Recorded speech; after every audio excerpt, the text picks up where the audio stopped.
This is The Wow Effect, the podcast for women entrepreneurs who are scaling big. I'm Mallory Steele, and every episode expect honest conversations, actionable insights, and stories that make you say, wow. What happens when starting over at rock bottom becomes the beginning of your biggest impact? In today's episode of The Wow Effect, I sit down with Sara Bentham, one of the most respected advocates for women entrepreneurs and women in investment. She's also a global force behind helping women access capital, community, and confidence. Sara shares her journey from burnout and rejection to mentoring thousands of founders, reshaping ecosystems, and changing how women are supported in business and investment. We talk imposter syndrome, access to capital, the power of community, and her bold philosophy of face it till you make it. This conversation is a roadmap for any woman ready to stop shrinking, step into her voice, and scale with confidence. So welcome to the Wow Effect podcast, Sara. I'm so happy that you're joining me on this today. I know it's a crazy time of year as everybody's preparing for the holidays, but I'm glad you're able to join and share a bit of your story and your insights, because you've been in this entrepreneurship realm and world for a long time, and we've known each other for quite a while. So I'm excited that we get to do this together. Me too. And I'm just thrilled that you asked me, and I have the chance to speak to people about what my story sounds like. Also, the fact that we've known each other so long makes it so much more comfortable, because you know just about everything about where I've come from and my journey, and the fact that I can share that with other women is something that I don't take for granted. Yeah, I'm so grateful for that. And I'm wondering do you want to kick us off and start from the beginning? What led you to where you are today? Yeah, so it's we're gonna get like right into it right away. Yes, if right I tell into that it. part of the story, okay. I won't candy coat it at all. So I always worked really hard, always worked as like in entrepreneurial roles and helping people to grow their businesses, and definitely the kind of person that works a lot of hours to make it happen. So the long story is that I ended up working in international education and training for about a decade. And so that looked like bringing students from other countries to Canada. And eventually it turned into a startup where we brought students from other countries into Canada, and we sent Canadian students out. I spent time in Asia and the Middle East and other parts of the world, and found that when I would come home, sometimes I would experience more culture shock than when I was in the country that I was living in. And I think it had to do with like the fact that I was developing a global mindset, and started to realize how that could impact the way that I do business and the way that I work, and thought about how Canadian students need more opportunities like that to go out into the world and enjoy that experience and understand the way that the world works. And so back then I was, I was in my 20s and started this company from zero. Like it was a concept, there was no framework to it. It was like the beginning where you get to design the logo and start to make partnerships. The fun hustle, the fun grind, and the figuring it out and all the messy stuff. Yeah, which is exciting. And I think people with brains like ours love that. Like it's just a constant, it's constant progress in the right direction. And so built that company and 9 relationships in 9 other countries. And at the same time, I also thought that it was a great idea to start up my family. And so I had I'm sure you're not alone in that. Yeah, I was like, I can do this all. I don't know what that means, but sure. So like I had a 1-year-old, and I was pregnant with my second one when Yes Canada began. And so I ended up working like right through my maternity leave. And I was like, this is great, because like children don't sleep, and I'm working in 9 countries. So I won't sleep either, and we'll just get double the work done. Like that makes complete sense. Like, I don't know, like someone should have stopped me. And so the company was built, and for 3 years, we successfully sent Canadian kids out. They had incredible experiences, came back to Canada and shared that with others, and we brought students in. But in the meantime, something was like slowly boiling inside of me, and that is like a fancy word for like supreme burnout. So the real story comes around this really ugly burnout that I had, and woke up one day after I was like taking a vacation that I needed to take and said, I've got to slow this down. And I ended up having to stop working and paused everything. So when I'm thinking about your audience, and especially, women scaling businesses, and it doesn't really matter in this context, like which stage you're at in that scaling part, there's components of burnout that can like enter in at any time, and we can go into all that. But the long story is that led me into this, experiencing entrepreneurship from that level, understanding the effects that it can have on you, and then moving into other roles where I got to support entrepreneurs. And we can talk about that later. That's kind of like the, I don't want to know, what do you call it? It's like the catalyst for where I am today. Totally. So you touched on a few different things, but where you just went with the burnout, it is something that I don't know if I've ever met a woman who hasn't gone through it, and if you haven't, then prepare for it because it's coming. Yeah. How did you overcome that? I know you said you paused and then you stopped, which I think is super important. And we feel guilty often in the pause and the stop. But obviously you're so ambitious, like you've accomplished so many other things since then. So what would you share in that moment? Like the comeback story. Yeah.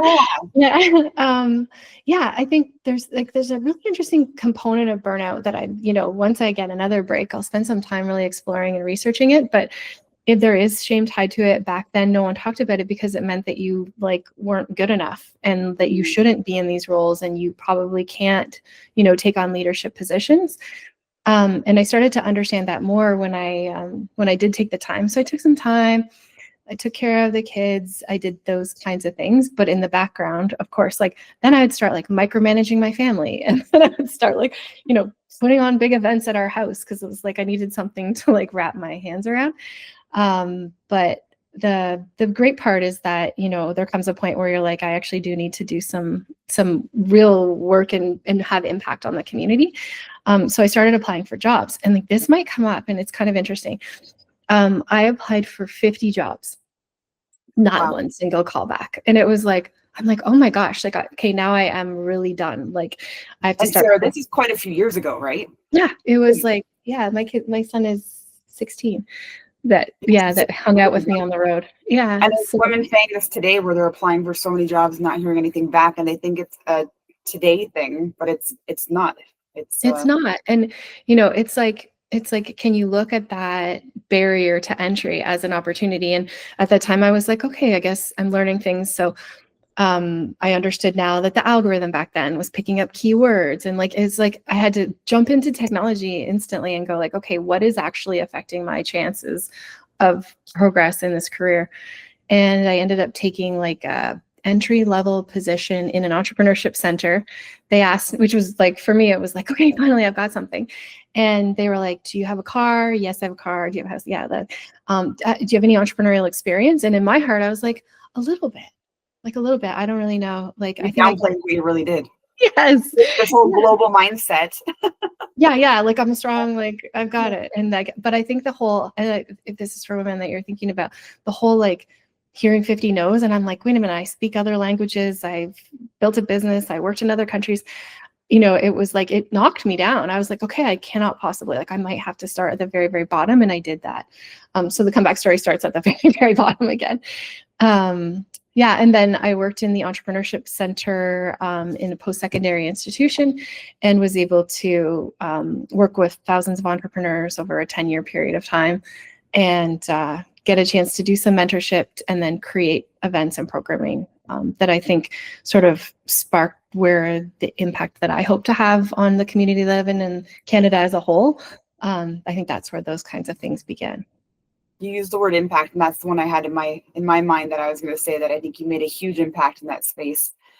I'm curious, were there any patterns that you recognized of, the entrepreneurs that came through the doors looking for guidance and mentorship that you were guiding on over and over and over again? It kind of felt like repeat. Yeah, I think sometimes. And like, I'm sure like what I love about what you're doing is that you spot those patterns, but then you actually break it down further into like, no, wait, what's the foundational reason why you behave and act like that? And so I actually defer to you on those topics because I think that's your expertise. But definitely we would see women come in and definitely, comments about imposter syndrome, but going deeper than that, it's like standing out in a room, finding your voice, really taking ownership of the power that you have within your knowledge and expertise and own those things. Those are some of the things that came up. So, but, some of the stuff that I did was like, workshops and, you go into those topics of like marketing and those pieces, but I think, it's organizations like yours that can actually get down into what's really needed for entrepreneurs to succeed. Yeah, cool. I think you've brought some of that. I think you've always been a big advocate for women, and it's been very clear. I think you've been a safe space for women to go to who are in an entrepreneurial role to either for guidance or point in the right direction or connection or support. And I think you brought that into the role that you're doing today. Do you mind sharing a little bit more about what you're up to today? Yeah, that's part is interesting.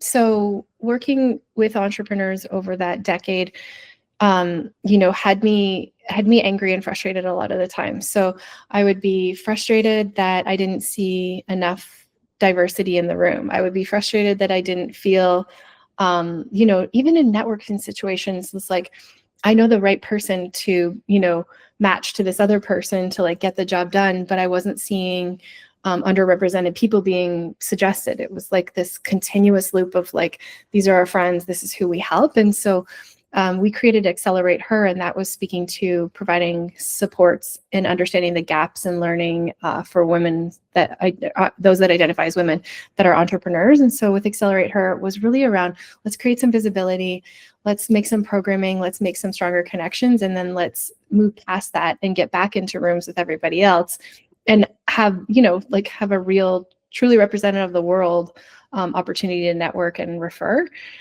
So Accelerate Her was one program that I started, and I took it a little bit deeper with my best friend Cecilia on newcomer, immigrant, and refugees. So like as you come into Canada, what are some things that you can, in terms of knowledge, that you can acquire to like make the transition to business and growth? Like ultimately is like, how do we position for growth? What are those skills that we need to share in order to make that transition quicker? So those two programs, definitely I felt we're starting to build some communities that were needed. But then again, I got mad again. Like it's just like a constant loop of like things happening and good stuff, and then I get mad. And so where I got really mad was I love the parts when we get really mad because that's our fuel for our next mission. It kind of helps us jump over the burnout stage because we're so fueled to solve that problem. Yeah, totally. Yeah. And, obviously like, yeah, we can talk about emotions and the way they come up in public and how it's not always equitable for women to express those emotions. But in terms of the way that I think that businesses can grow, you have to at times have access to capital. And so we can do programs to support women, and we can, have different events and activities so that there's, it's a more equitable playing field. But at the end of the day, what you truly realize is that they're not going to get access to capital. Capital is not deployed to these groups. And what's that reason? It's because on the decision-making side of investment, it's occupied by, one type of a person. And so I switched tables. So I was going from entrepreneurship, so I like our founder side, and I'm like, I have to switch to the other side and use all this evil energy for good and try to level the playing field by ensuring that underrepresented people have a place at the table to deploy capital. So I've spent the last 2 years with the Canadian Venture Capital and Private Equity Association through federal funding, through ISED, to create programming and activities and events and opportunities for more underrepresented peoples to get access to positions like that and get the knowledge they need to rise in their career and become the partner and understand this like diverse perspective on like how we need to identify successful companies and deploy capital. So good. I love what you're doing. I think there's not enough knowledge in the founder, like especially like new business owners, the space that you did come from. And as they're growing and they're scaling to their first 6 figures and then their first 7 figures, what guidance do you have for those women to access capital, or what point does it make sense to access capital, or what requirements do they need to have in place to even think about Yeah, going down that road? I think each founder is going to find that to be a unique journey. So I've like spoken to founders along the way, and where I'm like dedicated, my focus is really on the investment side. And so I'm trying to understand better about, well, how does this person know that they are like, even at the starting point, like they're starting to get money from their friends and family, and that's starting to like help build the business. And then, okay, now that we're at this point and maybe we're ready to take on some additional capital, I think that's a critical decision, and it's going to be like a personality type style of decision, because at that point you start to give up a little bit of control. And then you have to like find an angel network and look for angel investment, but understand that those people now occupy a space in your life, almost like they become part of your family. And so you have to be so cautious about those folks that you choose, because it can make or break you. Another person to answer to, another person to hold you accountable. It's true, actually. Right? Yeah, you're so right. And that's a good thing for some people. Sure. Yeah. That's a good thing. It's I think there's a mindset shift. We talked about earlier that letting go of some of that control along the way, because you're building your baby, you're in control of everything, or you think you're in control of everything, because I think that's kind of a myth, because there's a lot that you're not in control of. Yeah. But then like letting go of those pieces of control, like you said, you're going to have to let go of control. So you probably want to have practiced or trained in that area already. Like you probably want to have had delegated or have a team in place and reached a certain level of revenue in your business before going down that road. With angels, you can go early. You can go pre-revenue if you need to, as long as you have your minimum viable product in place and there's some customer validation. And some of them will be like take on better risk, and some won't. What I like what's happening in the angel space right now is that there's like there are angel groups now that are dedicated to uncovering female-founded businesses, and then we've got these like pop-up angel groups where women can even invest at lower levels. And so you've got some like, so if I'm like pitching to your this is all really good information. This is great. Thanks. I like pitch back. I think there's too many women don't know where to start. Or that's not for me, that's for somebody else. I'm not eligible or qualified, or I have to hit this before I can even have that conversation or entertain it, right? And I think you don't necessarily have to, like you can in your gut if you have a good idea. And then once you start to validate it, and once you get people around you that can, provide their perspective and accountability, like you suggested, I think that's where you'll be able to say like, no, like someone can, dedicate a portion of their capital to this idea, because I know it's going to be successful. And I know in the end, we're all going to win. And I like that confidence. So you can go in with angels early stage. And then the conversation starts to shift a little bit with the angel investment community, because then they'll say like, okay, now are we ready to take on venture capital investment, and how big do we want to grow the company? And exit is always part of the conversation at this point now. So those people have to also be ready to say, okay, this is not a business I'm going to have until then finished working. It's going to be something that we're going to get out of it. And then I'm like, come back and invest. With all your knowledge and your experiences and your, scuffed knees and the wins and all that stuff, like that'll be where I think people are. Yeah.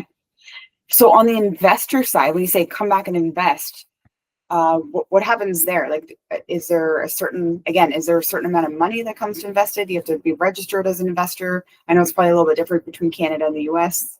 Yeah, it's different in Canada. So in Canada, if you're going into an angel investment group, they're actually like changing the laws. And I'm not going to be an expert on this topic, but you have to go through a series of checkpoints to make sure that you're an accredited investor. In the case of these new groups that are coming together, they're pulling together women with checks for $5,000. And then together collectively, they go in for like 25 or something like that. Like it's just different models all around. And what I like is that there's a few groups that are popping up in all the major cities, and then they learn from each other. And what I like about what they're doing is that once they've decided on companies, they're actually providing additional mentorship and support to the companies based on the women that are there and who has the right expertise to like tap in. So your team just went from, you know, say it's 5 to 10 employees or whoever you have on your boards of advisors. Now you're into a situation where you can tap on a whole bunch of different brains to like really make it successful. I was going to mention one other topic about that. Oh yeah. There's a company called Movement 51 and they're out of Calgary, and they have like incredible programming as well for founders that are interested in talking about investments, like a 1-day boot camp. So like in addition to the programming that they take with you, this could be like a nice PD activity on top. Cool. Yeah. I love that. I'm writing it down. Cool. There's one event that you threw, and I'm super jealous that I was not in the room. Do you know what I'm talking about? I'm so scared because I've done some that are doozies. Which one is it? Barbie. Oh, Barbie. Yes. Barbie. Yeah. Okay. Right. Yeah. I was like, I went to my brain and I got stuck on some that I didn't like. I was like, oh, please don't go there live.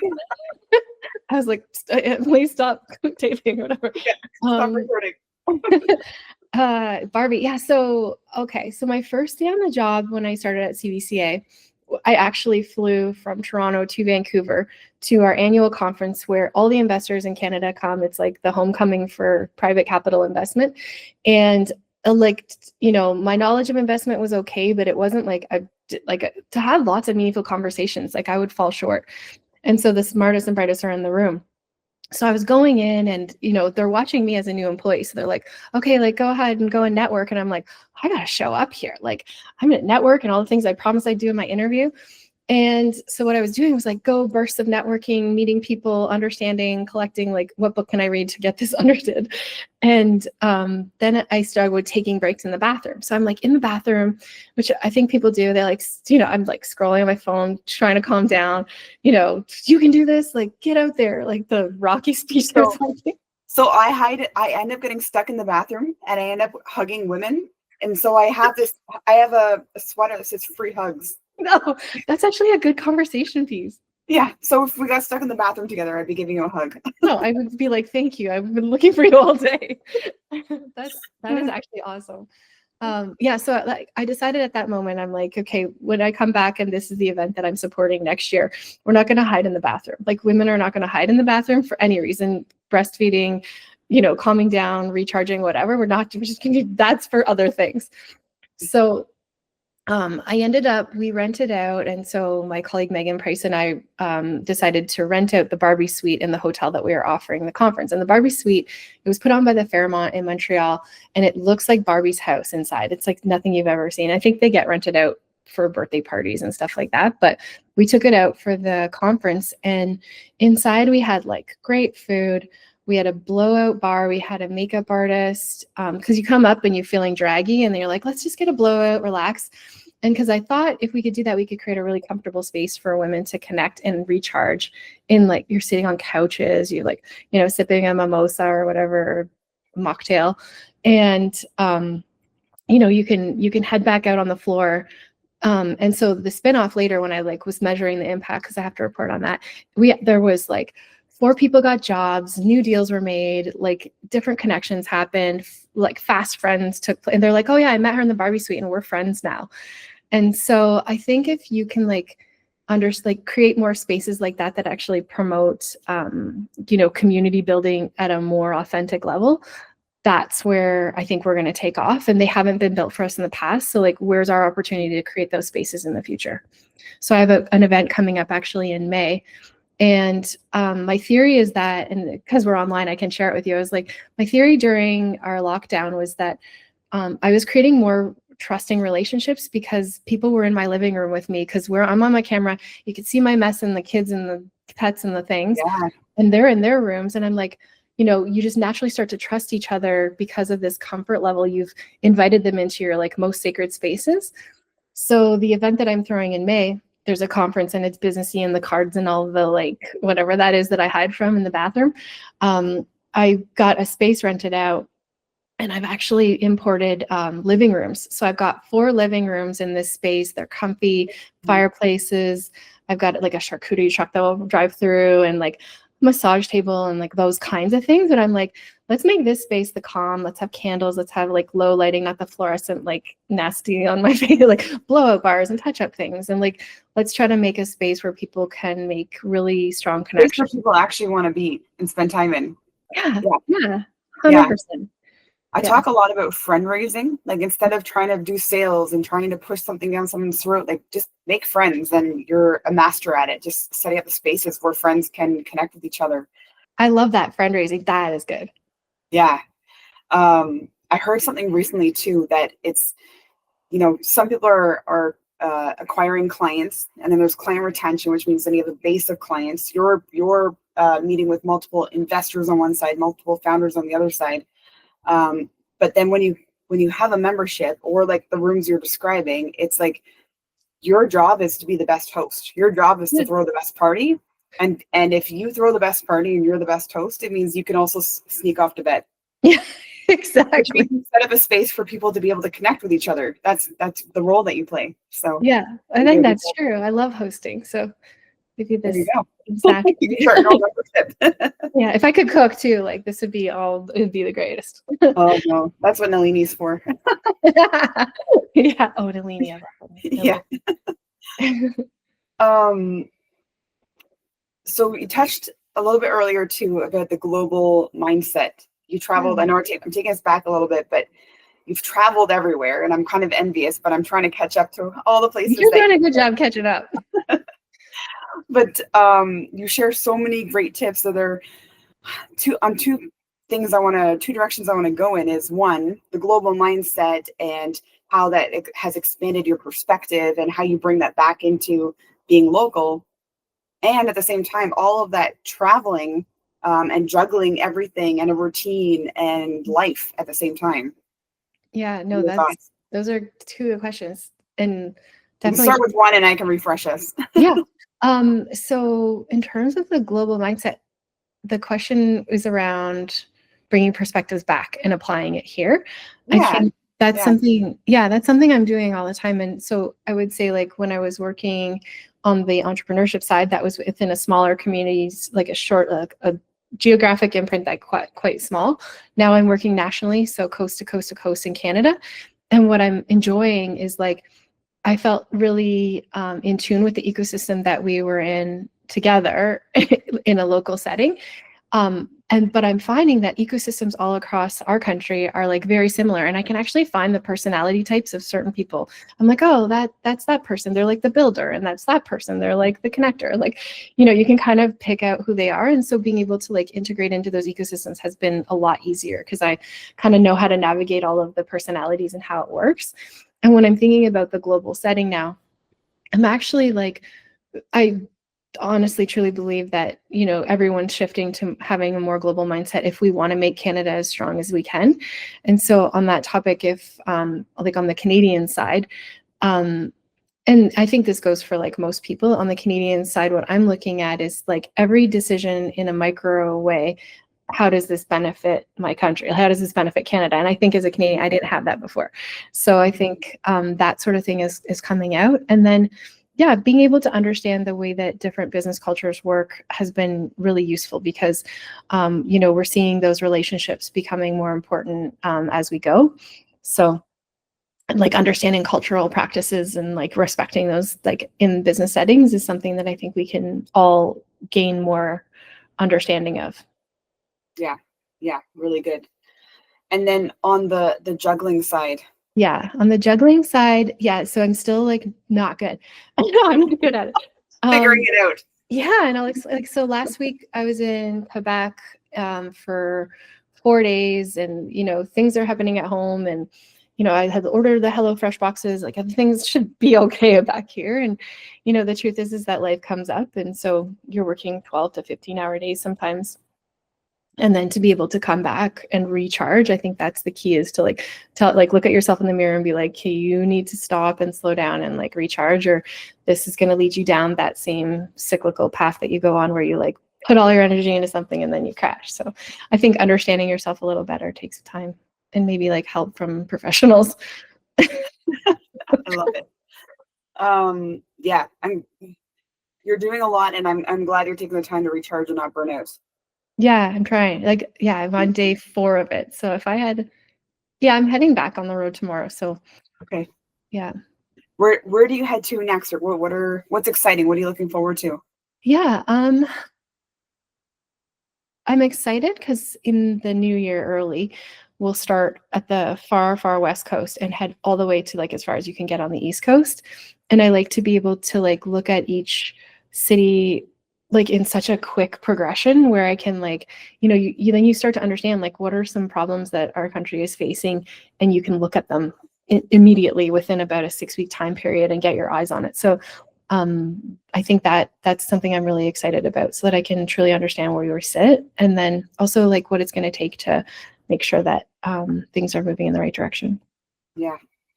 Our time is flying by, Yeah. and I'm enjoying this. But is there anything they can think of top of mind in terms of tips or insights for those women who are maybe sometimes they're just starting out, but sometimes they've been stuck at the same spot for a long time and they're scaling to their 6 figures for the first time, or they're transitioning and scaling from 6 to 7. So they're learning either to get all the sales, get all the clients because they need to grow and they're in growth Yeah. mode, or they're also on the other side learning how to delegate and let go of some of that control, like we talked about earlier. Yeah, those are two big things. And I think that if they're speaking with you and the people that you are surrounded with in your circles, I think that's one huge step, is to like get outside of yourself and your bubble and your isolation in this. So you're not alone, and that either there are communities out there that can help and keep you accountable and give you their best tips and the ways maybe that they failed in the past and were able to like have that comeback story. I think collecting that is important. We used to hear a lot about this, like fake it till you make it. And I truly believe that was like my motto, and I would say it out loud. And I'm embarrassed about it now, because I think the real line is face it till you make it. So like take that step and face the thing head on that actually has you scared. And then when you do feel that like that fear, that scary bit, that you write down, because that's actually the thing you have to like take a step forward on. There's like bad gut, like run away, don't do that one. It's like, ooh, that frightens me. That's the good one. I would say like take a note of that and tune into that. And the second part of the question was, I Just forget. tips for any of the women who are scaling, whether they're trying to acquire new clients or they're trying to let go of some of that control and delegation pieces. I think like those authentic friendships and meaningful connections will go a long way in building trust. And I think that's at the end of the day is like trust is going to decide whether someone opens their wallet or not. And then, I think, it's so interesting. I was talking to my friend Nima about this like 2 weeks ago. He has these really great examples of how he retains the friendships, clients that he has. And it's around listening. And so I've been trying to tie this into the work that I'm doing. It's like, if I'm listening and really listening to you, like, what do I know about you? And so like an example would be like an investor that I work with. And I know she has a puppy that she just got. And so obviously I'm like looking at pictures of puppy and we're talking all about it. But it's like, where does that go in 3 weeks when we see each other again? Like, am I going to pick up on that and keep that thread going? Yeah, and at Christmas, am I going to send her a little puppy care kit? Or at like, how do we continue to just show people that we're listening? And it's not about like sucking up or like that kind of thing. You just have to like keep a note. And I have notes in my phone where it's like, don't forget to ask about someone's grandfather later, or don't forget to, speak to this topic that was really important to that person. And how can you actually demonstrate ways that you heard them? So that's the one thing I would say. I love it. If you were to go back in time to your younger self, my favorite question. What advice would you give to your younger self? Oh, just say no. That's good. That's a boundary thing. Yeah, just say no. Like no on a lot of things. Like, like set your boundaries, but also like you don't have to do everything for everyone. You don't have to be things that you're not for everyone. You don't have to take a client that you feel icky about because it's a bit of cash, because it's just going to cost you like emotional cash. And just say no every time. And then maybe like say yes, of course, but like, don't be afraid to say no more. Yeah. Saying yes usually isn't our problem. It's the no part. Yeah. It was a Jim Carrey movie that came out many years ago, Yes Man. Yeah. I think after that, that's when I was like, yes, yes, yes to everything. And pretty quickly I was like, this is exhausting. I Yeah. can't say Yeah. yes to everything. I'm tired and I'm like, I don't even know what I'm doing right now. Yeah. Yeah. You're making me think of my emails, my communication. Like, I'm very quick and direct and to the point. Yeah. And someone told me, they're like, people think you're angry in your emails because you don't give enough, flowery description around it. We want more words. And I tried it for, I think I lasted a week trying to add in more things and happy faces and all this stuff. And I was like, I don't have time for this. So I just wrote a mass email to everybody and said, Yeah. this is the way I write. I am not angry. I promise you, if I'm angry, you will know. You Yeah. don't have to question anything. That would be funny, like a YouTube video for your clients and be like, this is me, like Yeah. 30 seconds. Yeah, that's how I communicate. Thank God for ChatGPT now, because now you can take the direct short message and dump it in, or get Gemini to fix it for you, or we hit Yeah. send. Make this friendly or not. Yeah, make it long. Make it Yeah, make it hard. make it longer. Yeah. Yeah, that's awesome. Yeah, I've really enjoyed this. This is fantastic. Sarah, did I miss anything? Not for me. Can I ask you any questions? Sure. What do you want to ask? I Go. mean, so Away. yeah, so I guess on my side, it's you're working with, and this is important for me to convey back to the communities I'm hanging out with right now. If when you're working with founders and they are at that point of making decisions about how they want to scale, or maybe making decisions about how they want to take on investment and what that looks like to them, what would be something that investors can do to support in that whole transition from being a solo running the show to like taking on investors and advisors and things like that? What is something that they can do to make it easier and like inspire empathy in the investors? I love the question. This is fun being on this side. I think if we look at who are the entrepreneurs and who are the founders and who's bootstrapping it and who's growing and who's staying stuck, it all comes down to a mindset shift. And I find that there's a massive shift that happens from transitioning from employee to entrepreneur, and then solopreneur to a team, and letting go of mastering your skill set to become like training to become a leader. So what could an investor offer? I think, like I said, I think there's a lack of education where I get pitched, or I used to get pitched every single week with, I've got the best idea. It's $1 million idea. It's going to hit home. This is the one. You should be investing in me. And I hear it. I'm like, okay, there's one that already exists. And two, like, there's no way, but some of these things, thinking about who's going to actually pay for it. Like, how are you actually going to generate revenue from the thing? Yeah. So from an investor standpoint, I think more education around what they would invest in. Like, what are you looking for that's different, right? Because you don't want to invest in something that already exists. You don't want to, like, we have 10 like what makes it stand out. Yeah, we've got 10 billion yoga studios. What's different about this one, and how do you convey it differently? Like, what is it that you're specifically looking for? And if it's at a certain stage, I think they want. I'm assuming that they're looking for a founder who knows how to grow it to a certain point, or at least to communicate it, right? Not just an idea. Yeah. Because anybody can come up with an idea. Yeah. Right. So then, how do you have the grit and the determination to execute on the idea, or how far are you willing to go? So in terms of like expectations, knowledge around what are the requirements, what are the expectations for me as a founder. That's awesome. Most people come from the an employee role, right? They were in corporate, they burnt out. I can do this better on my own, so I'm going to go start my own thing. And then they realize how difficult business is, but they're so fueled by their passion to grow that they continue with it. But they don't have, they're the first generation of wealth. Yeah. So they don't have somebody to role model for them or look up to, for them to be able to know how to, right? So we talk about the different generations of wealth. I'm second generation, which I think I'm the luckiest one, because I got to watch my parents go from broke to money. So I have the gratitude that comes with that, and the sets and the belief. So most of them struggle with, how do I overcome even believing that it's even possible? Like, why would an investor invest in me? Like self-limiting beliefs. Yeah. Interesting. That's helpful. Yeah, because I don't think they would imagine that this person comes with that extra And thought. when I first started coaching women, I couldn't understand why they couldn't step forward. I'm like, 1 + 1 = 2. It's math. It's logical. It makes sense. But it was not the math. The math is the easy part. Systems are easy. They work themselves. It's us humans who mess everything up. But why do we mess everything up?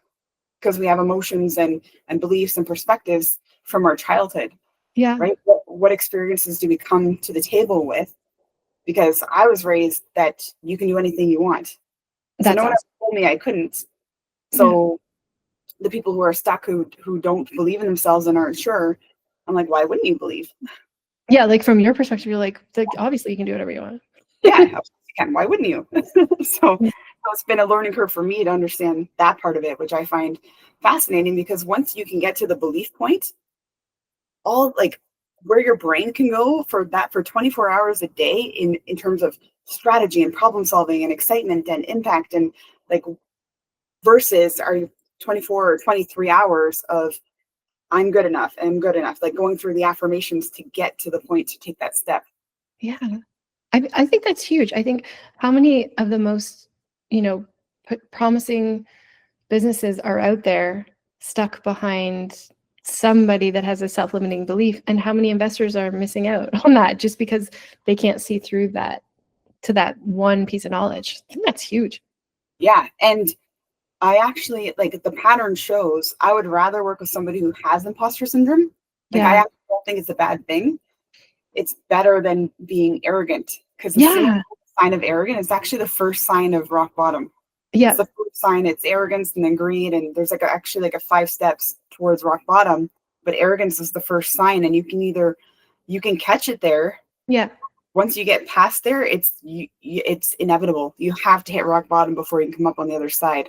It's true. But if you can catch it at arrogance, they're usually overcompensating, obviously, for low self-esteem, or they've hit their first goal and think that they're, they can't hear from anybody else because they're so successful, because that goal that they hit was so big for them. Meanwhile, talk to somebody else who's already hit 100 goals, and they've only done that because they've rooted themselves in gratitude.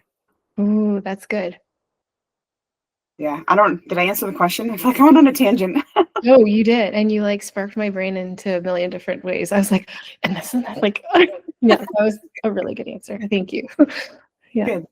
Well, I love this. I could talk to you forever, but thank you so much for joining me. We'll do this again. Yeah. Thank you for having me. And thanks for all the work that you do and supporting communities of women and beyond. I love it. Thank you. All right.